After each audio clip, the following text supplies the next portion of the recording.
What's up, you guys? This is Tori Kravitz with my co-host Alicia Atout, and welcome to another episode of She's with the Band here on Knotfest. And today we are so thrilled to be joined by Janel and Kia of Conquer Divide. How are you guys doing today? Hello, doing great. Doing great, looking fabulous, representing women in metal better than ever today. Are you wearing a Spice Girls shirt as well, Kia? I am. Oh, spice up your life. Spice up your life. So amazing. Well, excited I to felt have it you was all appropriate. It really It is. Gotta represent the OG ladies in Yeah. music. Yeah. Yes. Well, speaking of, let's talk about you guys a little bit here, getting right into it. I think the best place to start would be with the band name, because even that is so aligned with the mission here on She's with the Band that I've realized, from what I've read in previous interviews, the name Conquer Divide specifically addresses the struggles that us women face in the male-dominated music industry and working to close that gap between us, which is, such a mission here as well. So in interviews, you've also said that it seems a bit impossible, trying to bridge that gap and create more equality for us. So as you guys have gained notoriety and respect as a fully female band, what are some experiences or steps that you feel you've taken to work to bridge that gap and really prove ourselves as being as worthy as the guys out here? I don't know. I think it's like, it really just comes down to like trying to show that we're all very talented, and we just all are women, and that it's not a matter of we're talented for women, we're just talented people in general. I don't know, what do you think, Janelle? Yeah, I feel like we're just going, and it just happens that we all happen to be female, but we, regardless, we're just giving it our best, just trying to make the thing. And yeah, the only thing that's different is that, we are females, but we definitely work as hard as the males. Like, it's definitely, I don't feel like we're in a girl band until it's like pointed out. Cause I feel like we give the equal, push on stage. We give it our all, even, outside of that, just touring in general. We're not like little, like, oh, I can't load this. Like, we're like, no, I got this. Like, it's fine, So, yeah. That is so awesome. And you know what? I feel like Alicia and I, also being female hosts in music, can probably relate to that too, where it's always been just do good work and just let that speak for itself. So that is amazing. Spot on. Yeah. Yes. It's definitely it's the bottom line to everything. As long as we're going in there, giving it our all and kicking ass at the same time, I don't care at all about gender. It's like we're coming in here just to crush it. So I love that. It's the same mentality. Yeah. But coming into this interview, we of course noticed the fantastic Spice Girl shirt that was brought to the occasion, and having a group of friends, yet alone your bandmates, can be so much fun when it comes to sharing music recos and having your people who actually understand your taste in music and who understand you. It's so important in this space. So I was wondering, who are some of those badass female artists, bands, or musicians you all bonded over when you first met? I think the first one that always comes to mind when we talk about this is probably Courtney from Spirit Box. I mean, that was one of our first tours when she was in I Wrestled a Bear Once, and I don't think we can speak enough about like just how kind and welcoming she was. And I think that moment for all of us, was really like, okay, like everyone makes it seem like women in music are like opposing to each other. And I think that was a big moment for us, where it's like, oh, okay, it's not like that. Like, this is great. This is so fun. We made another friend that like understands what we're going through. I think that was the first really big one for us. Oh, for sure. Yeah. Courtney has always been like, oh man, remember that one time we got ready with her and she was so excited, because she's always like, man, it feels good to get ready with like a group of girls and not just me by myself in this scary old bathroom or wherever, just away from the guys. And it's like, that was cool. I'm glad that we were there to kind of like, comfort her almost. Yeah. I also think it's so cool how you mentioned that Courtney brought you in kind of like in a friend space, and there was no weird competition or like looking at each other weird, which can sometimes happen with girls. So like, what are your thoughts on that, of like that, I mean, kind of competitive nature that can sometimes come into play, and how we as women in the industry can continue to uplift each other the way that Courtney did for you early on?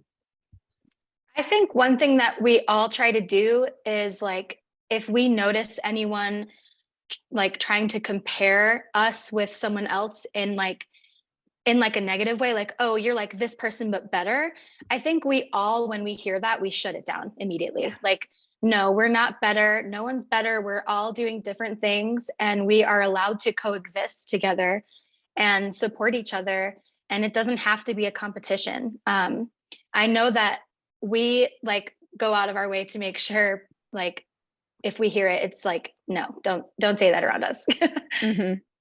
We can all rise together, yeah. for sure. Exactly. There's room for everyone to succeed. Someone can be a fan of more than one band or more than one interviewer or anything at a time. So it's like, why compete? Absolutely.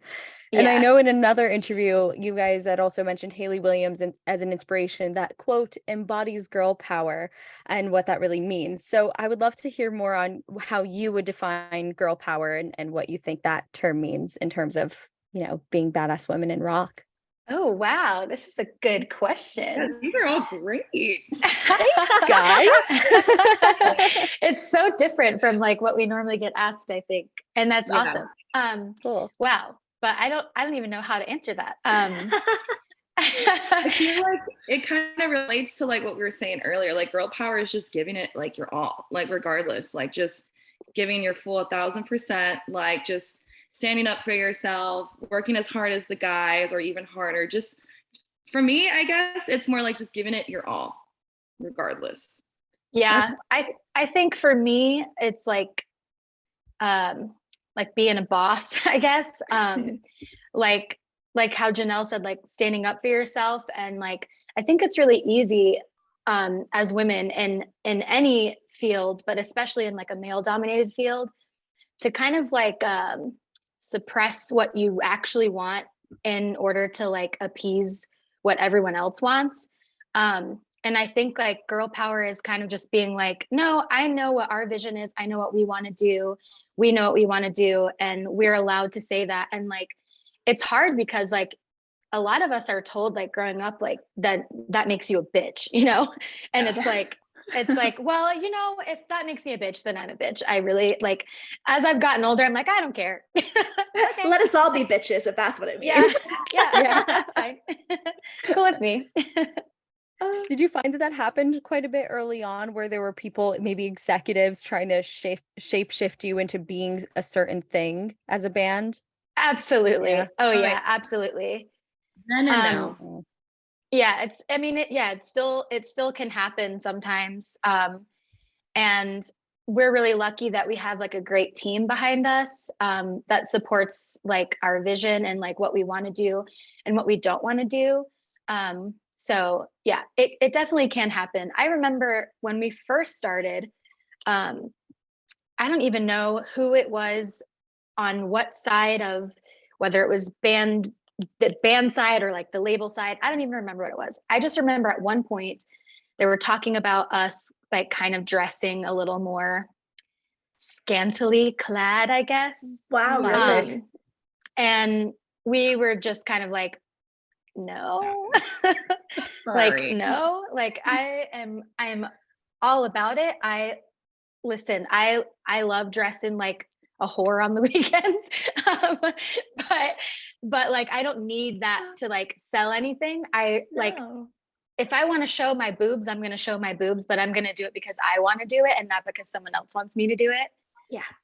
Yes. So yeah, I think we definitely have experienced that. And I think like over time, we all as a group have like, if we have disagreements about what our vision is, we have those together as a group separately. And then we come together as a group to whoever we're disagreeing with. And we say, okay, well, we all agree this is the vision that we want. So I think that's really special for us. Amazing.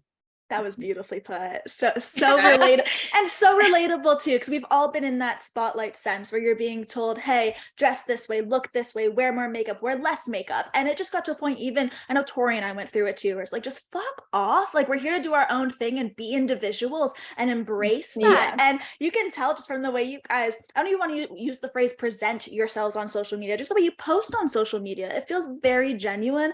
And even with the Halloween costume you did, where it's like, everyone across the board just looked the part. The sporty thing was just amazing. So I just feel like you guys, you don't take yourselves crazy seriously either, and that's also really like such a wonderful thing to see. So yes, everything you just said. Yeah, I think we all just like want to have fun at the end of the day. Like, it is a job, and hopefully it will be a career, like our main careers for all of us. But if you're not having fun, like, why are you doing it? Yeah, like why? 100%. Yeah. There's this point that was brought up earlier with Courtney where you were all able to be in the same room and there wasn't that cattiness or the judgmental stance that we often do get coined for, which is just BS. And of course there is that stigma, but one of your amazing slogans is 5 girls, 1 band. What could go wrong? And I just love the underlining cheekiness to that.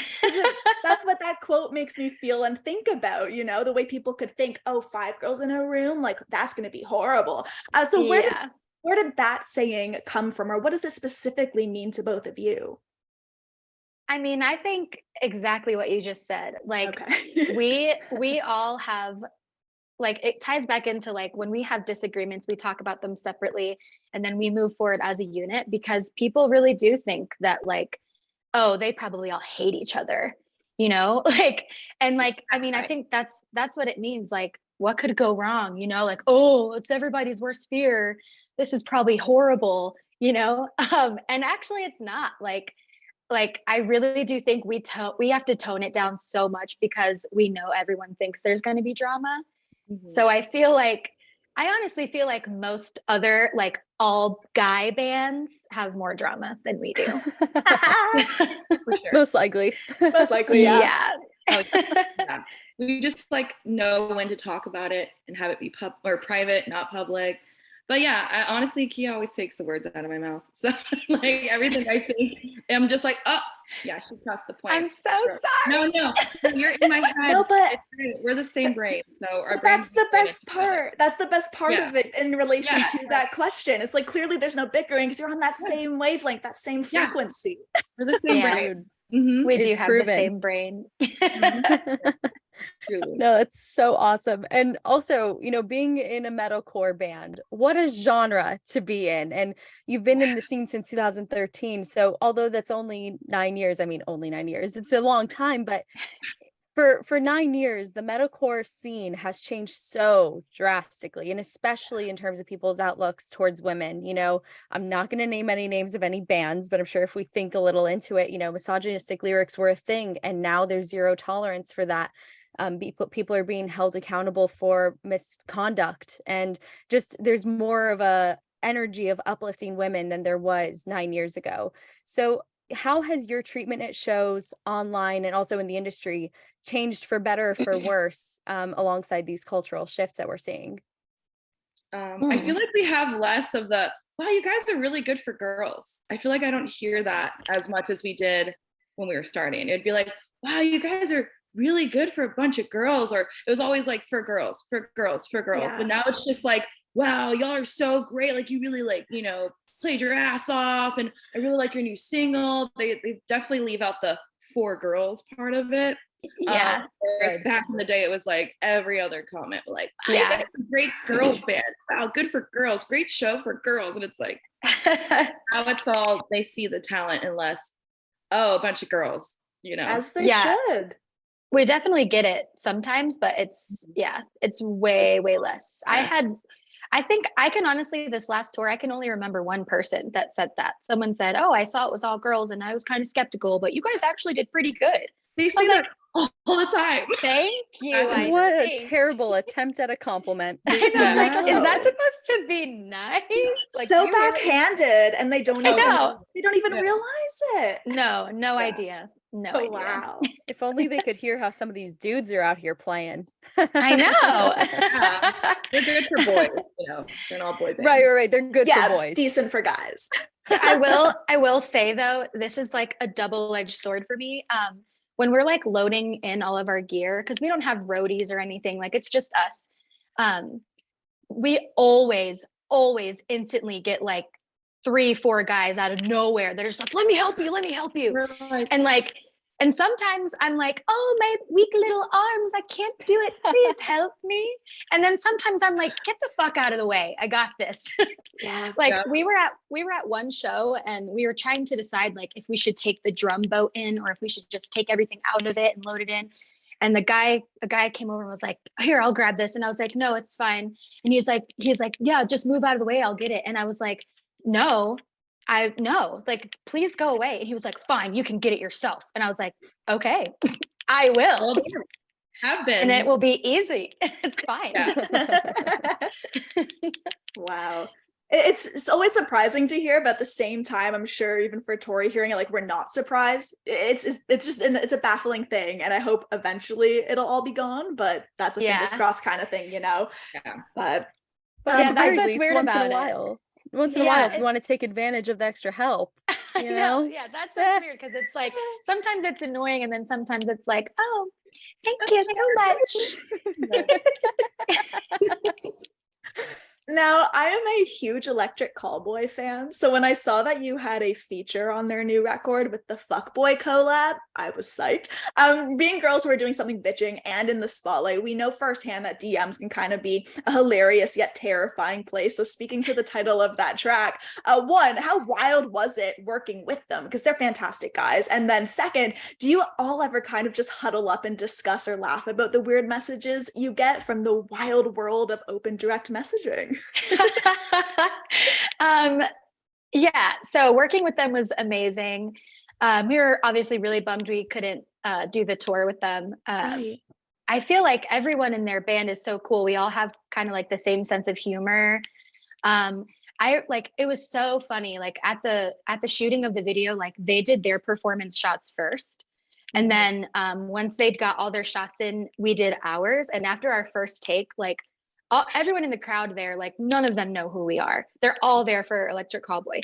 And after we did our first take, like everyone was just like, whoa, my God. And like even the guys in Electric Callboy were like, oh my God, you guys did so good. And we're like, yeah, thank you. Like we know. As far as like the DMs, I'm gonna let Janel step in. Okay. Well, we have this little series on our TikTok where I scream all the weird DMs we've got. And that is probably one of my favorite things I've done in this. I can only imagine. Yeah. There's so many. And, obviously in the group chat, if we get one, I think we recently got one about feet because we had we had our last show like a week ago. And you know how we all have our banners behind us when we play, it said Conquer Divine. Well, we thought for funsies, for poops and chuckles, we were gonna put only feets behind us. And we're like, oh my God, it says only feet, it's so funny. And then we automatically, I think Kia got one, Sam got one, and it was like a DM from a guy who was like, no, but for real, like how much for feet pictures? Oh wow. Yeah. We're just kidding, bud. Like just take a joke. We don't mean it. He's like name drop this other vocalist. Well, she did it, so like, come on. And we're like, okay, that's enough. Like, you're not getting any feet pictures. How rude to drop her name, but we get some weird ones, and I feel like the way to kind of let out the stress is like, or like the weirdness of it is putting it over a breakdown. It's just it makes it just better. Really get the aggression out of it. But it's great. I think I've done like 4 parts and all of them are strange. One guy was like, show me how those tits fart. One guy was like, if I were a watermelon, would you spit or swallow my seed? Like just all sorts of vulgar things that lay perfectly over a breakdown. So I guess like stop giving us DMs, but also like thank you for the content. Yeah, dude, honestly. people on the internet are so bold, like so bold. Yeah. And it's funny because like we had like that, we did a video a while back where we just like read and reacted to like weird comments people left on videos. And it's so weird how like that did not deter people from being weird. Like you're probably gonna get put on blast. So like, don't do it. Yeah, please. I have to say, or do it so they can continue putting it over breakdowns. Yeah.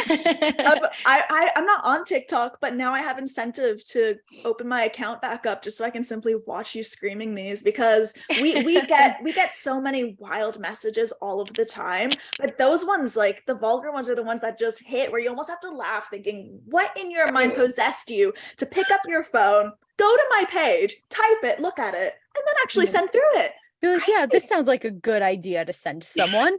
Yeah. That I don't know. You really thought this was going to do something, but no. Yeah. Yeah. Well, we take donations if you want to donate some DMs, because I'll screen your weird DMs too. It's fine. Yeah, let's keep the content rolling. Yeah. Yeah. Well, now I would love to move us along to our reoccurring segment here on She's with the Band, our jaw-dropping segment. So we have 4 questions we ask every guest. Are you all ready to be in the hot seat? Ooh. Uh-oh. Ooh.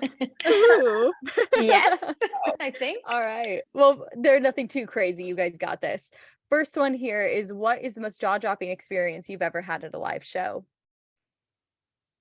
Oh. Jaw-dropping. Oh. I can't know tell one, if this but is going to be a good or bad story. I know one, but I don't think I can say it. Yeah. So I'll think of my second most jaw-dropping. Okay. Wow, this is hard. It can be Oh my anything God. from like crazy fan interactions to seeing something in the crowd, like whatever it might be at one of your gigs. I guess one thing that was jaw-dropping in a cool way was Janelle and I had these 2 like 18-year-old girls like fangirling over us at one show. Like it's like, you know, when you watch like a movie and there's like the hot like teen pop star and the girls are like, ah! Like that happened to us. Wow. It was seriously the sweetest thing ever. And like, I will never forget those girls. Like, it was so cute. They were so excited to meet us. And like, whenever they were about to leave, I was like, can I give you a hug? And they were like, oh my God. It was really sweet. And I think that's got to be up there on my list. Oh yeah, we could literally hear them squealing from the stage. Like they were like further back in the audience, and we could hear them be like, ah! And we're like, oh, like what the? And there's 2 little girls, and like in the middle of the pitch, just like Having the time of their lives watching you. That must be one of those moments, like where everything you've worked for, you're like, this is it. We've made it. Yeah. They were, it was really cute. I guess for me, I guess it was just jaw dropping for me, because Halloween, I wore a dress because I was Posh Spice, obviously. And so I was like, man, I don't know about this dress. My in-ear pack is going to fall. Like, I was just like having like, well, after the first song, my in-ear pack falls out. So I'm like, awesome. There it goes. So I grab it from the floor. I don't know what's going on. I think I'm on time. I have my in-ear pack in my hand, and I'm like, great, awesome. So I put it on real quick. Next song comes. I break my mic stand, and I'm like, awesome, great. So I break my mic stand. Great. And I think one more thing happened, but I think I was so traumatized I might have blurted out, because I was like, this is the worst show. Like, everything was falling apart. Everything. And then once it was done, I was like, I'm never playing a show in a dress. I'm sure you looked fab though the whole time. It was great. I probably did look like Posh, like represent her. But just, I don't think Posh Spice's outfit was meant for metalcore shows. Dude, that show was insane, because we all were like slightly uncomfortable. Yeah. Because like I had spent like 2 hours doing my hair. Yeah. And so I was like not really headbanging because I didn't want my little like puffs to fall out.